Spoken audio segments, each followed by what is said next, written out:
I needed sex and I got mine. I fought the law and I won. I fought the law and I won. A lot of me shit if you got the right friends. Of how this country's run. Drinkies are the best friend I ever had. I fought the law and I won. I fought the law and I won.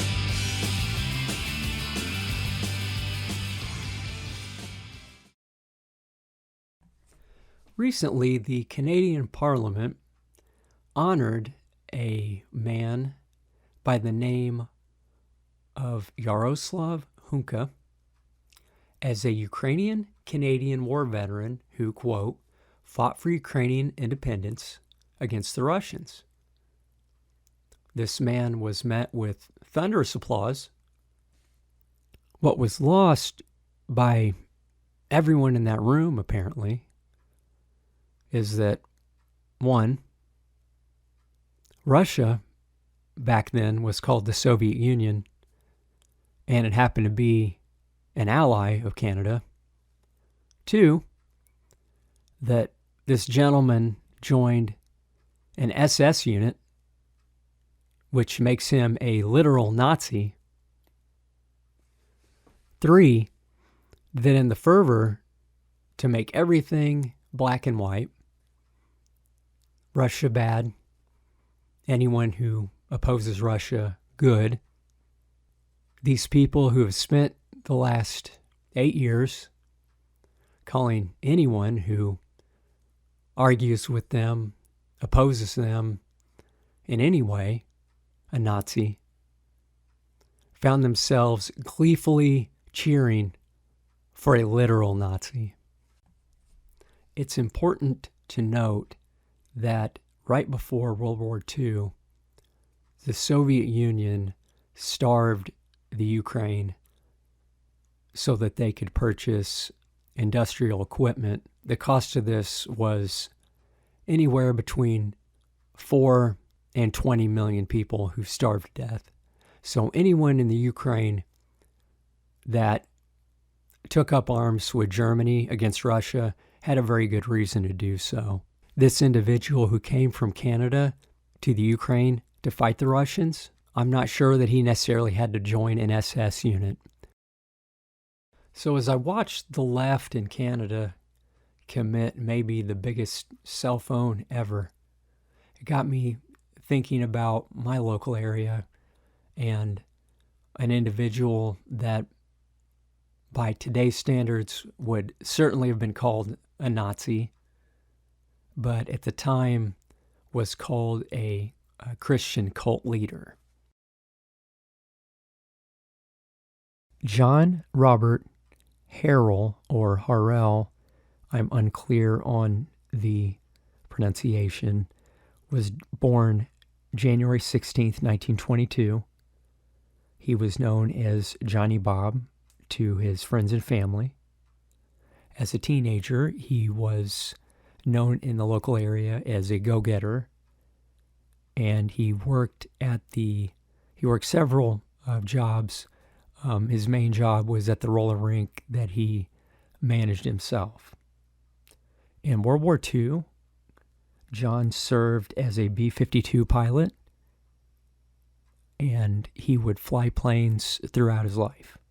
After World War II, John would hit it big whenever he franchised a mausoleum design, and this would make him independently wealthy. It was said that at one point he employed over 100 people in the very small town of Louisville, Illinois. Things would change dramatically for John in 1958 when he would be diagnosed with cancer after finding lumps in his neck. I'm going to quote from the article in the True Republican from October 16, 1959. John R. Harrel states that a year ago he was dying of cancer of the lymph system, a fatal location for this disease. One was removed from his neck by surgery, with the cancer diagnosis being rendered by Carle Clinic of Champaign, Illinois, Mayo Clinic of Rochester, Minnesota, and the Armed Forces School of Pathology. Further examination at Mayo Clinic diagnosed the parent cancer in the kidney. After arrangements for surgery had been made, he and his wife, Betty, were praying in their hotel room. As they prayed, they both experienced a revelation of God's presence for 6 hours, which burned the cancer from his entire body from head to toe and restored him to perfect health. This is a quote directly from John stating, "The Lord swirled around me as a whirlwind and went down my throat like a croquet ball. For 3 hours, he worked on my kidney."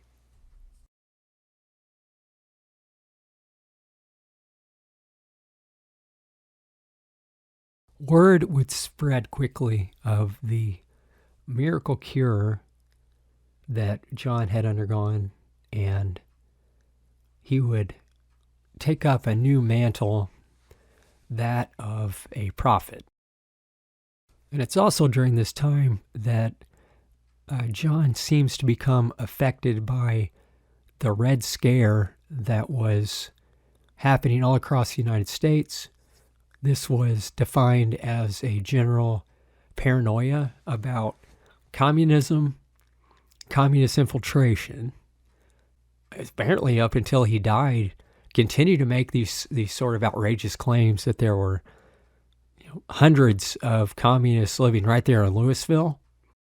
John next went to work on constructing a recreation of the George Washington property at Mount Vernon. And what's really interesting about this is just how close this property and his compound is from the courthouse in Louisville. From an article dated October 16th, 1959. John R. Harrel, Louisville, Illinois, candidate for Senate. John R. Harrel of Louisville, Illinois, has announced that he will be a candidate on the Republican primary ticket this next spring for the position of United States Senator from the state of Illinois. The winner of this primary will oppose the Democratic nominee, who is expected to be the present Senator, Paul Douglas. Mr. Harrel is 37 years old, married with 4 children, served in World War II as a commissioned officer and aircraft pilot. He is a successful businessman heading a firm engaged in several various business endeavors, including construction. John would go on to lose in the Republican primary to the eventual winner, Samuel Whitmer, and Whitmer would go on to lose to Senator Douglas. From a news article dated March 22nd, 1961, husky, handsome John Robert Harrel, 39-year-old Louisville businessman who says God cured him of lymphoma cancer, expects his 100-acre tree-studded property on the edge of this Clay County community to become one of the last refuges from communism. Any God-fearing person, he said, is welcome, and already 100 to 125 have arrived. Some phonies will come too, Harrel said, but we will quickly find them out and deal properly with them. They won't stay. The article goes on to talk about in trailers and house. Visitors seeking sanctuary in the estate are finding shelter in the numerous trailers on the property and in Harrel's huge home, a replica of George Washington's Mount Vernon home being built to replicate a house destroyed by fire. Several log houses are also under construction using logs cut from the land. From another article dated March 23rd, 1961, John R. Harrel has attracted between 100 and 125 persons to his estate, to his anti-communist fight, and to his religion. Among them are a doctor of medicine and a Methodist minister. Here the doctor, the minister, and another follower of Harrel tell something about themselves and what attracted them to Harrel. Dr. Clayton Curtis of Grayville says he met Harrel at a First Methodist church in Grayville about a year and a half ago. Curtis is a Sunday school teacher at the church. I liked the things he talked about, the doctor said. He believed that God was big enough to do anything. Comer and his family moved to the estate just 1 month ago. Comer is a graduate of Southwestern State College at Weatherford, Oklahoma, and the Ashbury Theological Seminary at Wilmore, Kentucky. He was a minister in the Southern Illinois Conference of Methodist Churches for 12 years before his resignation. His last pastorate was at the Louisville Methodist Church, where he served for a year and a half. Comer said he has known Harrel for many years. The minister resigned from the Southern Illinois Conference after certain persons complained to the Olney District Superintendent about my stand from the pulpit. Lester Kellums, a new car dealer from Mount Vernon, Illinois, has been living for a month at the Harrel estate. He and his wife and 3 children live in a large room in the main building. He considers the estate 100% safe from communism. The Lord makes it safe. Kellums and Harrel were pilots together in the Army Air Corps in 1942. They have been friends since the late 1930s and once were neighbors here for 9 years. Kellums considers the work at the estate a spiritual undertaking. In August 3rd of 1961, John would take in a man by the name of Dion Davis. He was an 18-year-old deserter from the Marines. He had deserted 2 times before, and both times he was turned in by his parents. So this time he attempted to escape to John's sanctuary. From a news article dated August 3rd, 1961, John Harrel says he's fighting the Lord's battle for deserter. Another parlay requested by the FBI. Louisville, Illinois. This is the Lord's fight. We are few against many because the Lord wants credit for the victory. These words seem to sum up the feelings of mausoleum tycoon John R. Harrel as he and his armed followers today stood between the Federal Bureau of Investigation and an AWOL Marine who has taken refuge at Harrel's 100-acre estate here.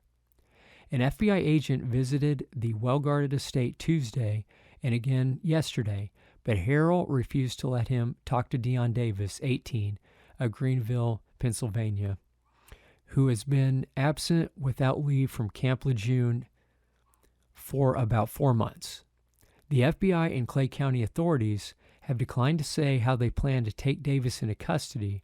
Harrel has said the youth is free to leave voluntarily, but he added that he will resist any show of the FBI or police force. Over the next year, John and his followers will fortify and entrench the property, constructing 40-foot guard towers, tall fences with barbed wire, and fortifying the main gate. This would be similar to the Waco standoff that would occur in the 1990s.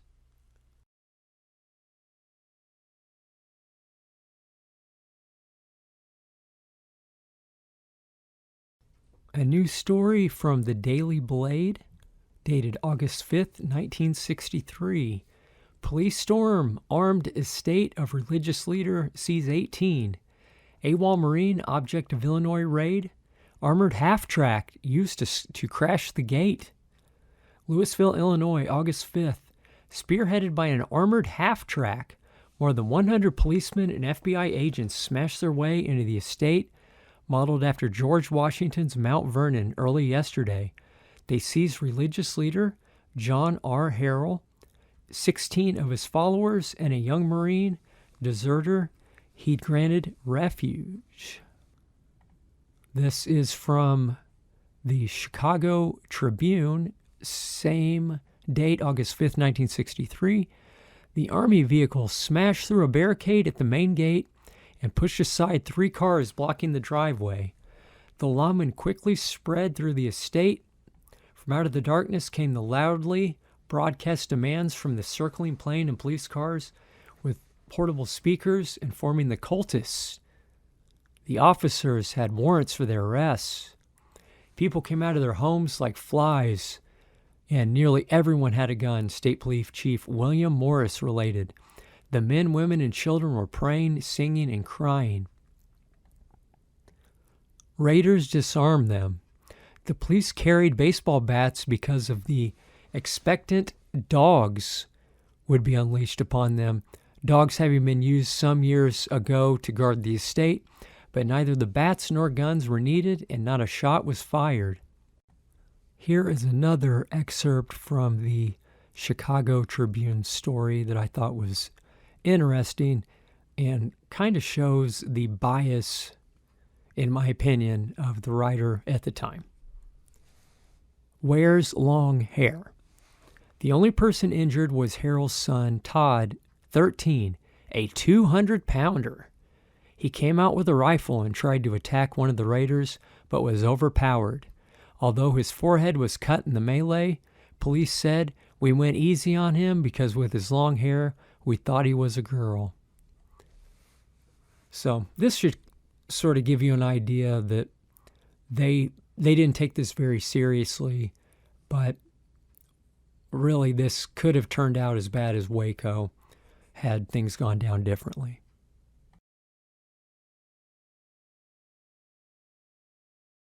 This article is from the New York Times, dated November 4th, 1961. East St. Louis, Illinois. John R. Harrel, leader of a religious cult, was sentenced to 10 years in federal prison today and fined $10,000. Federal District Judge William E. Juergens sentenced Harrel at East St. Louis. Harrel had pleaded guilty earlier to 5 counts of a federal grand jury indictment that charged him with harboring a Marine deserter. Harrel also pleaded guilty to jumping bail. Judge Juergens also sentenced Harrel to 5 years on the Hale charge, but ordered the sentences to be served concurrently. Harrel is the leader of a Christian conservative church with headquarters at Louisville, Illinois. After 4 years in a federal penitentiary on the original charges of harboring the AWOL Marine plus unlawful flight, Harrel was released on 2 conditions. For the remainder of his term, he had to refrain from contacting his followers and engaging in political activities.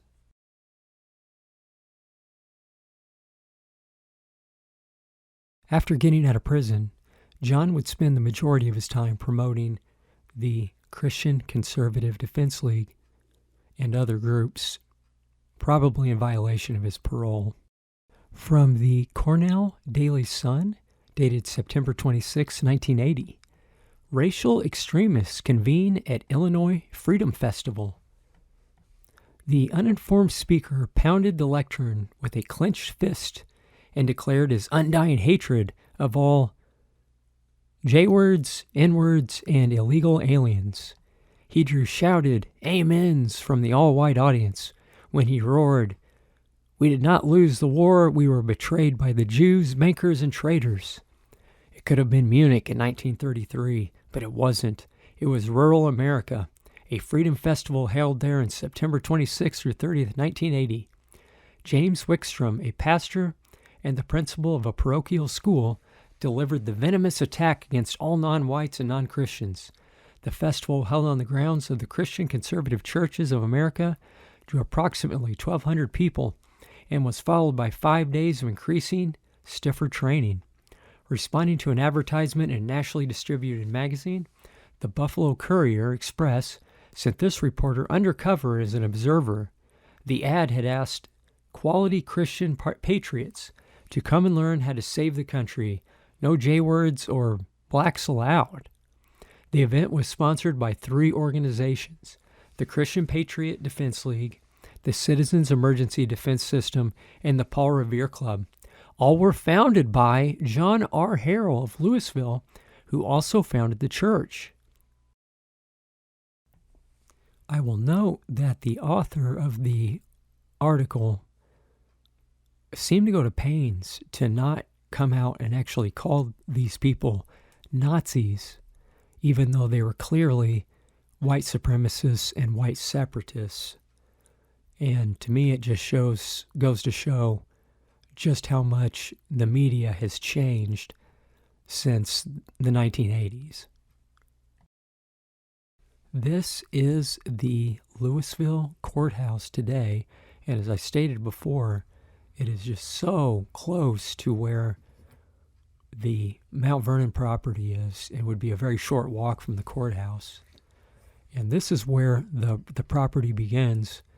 And if you turn around and look on the other side of the road, there is a row of houses all down this road. And here is the Harrel property. And it's pretty dilapidated now, but in its day, this would have been a really impressive property. And it's just so strange to see it out here. And here, zoom in on it a little bit. And then up there at the front of the property, you can see they have a recreation of the Liberty Bell. And this is as far back as I could get into the property. You see that huge pile of debris. They have been renovating this for a long time. This is footage from 2016 of the same road that I went down. This footage was taken by my good friend JP. And as you can see, the view is much more obstructed in 2016 than it would be when I went down there in 2023. It's hard to imagine that at one point there were 125 people living on this property. There was a school. There was even an airport that John would use and to fly planes his entire life. So, in conclusion, do I think that John Harrel is a Nazi?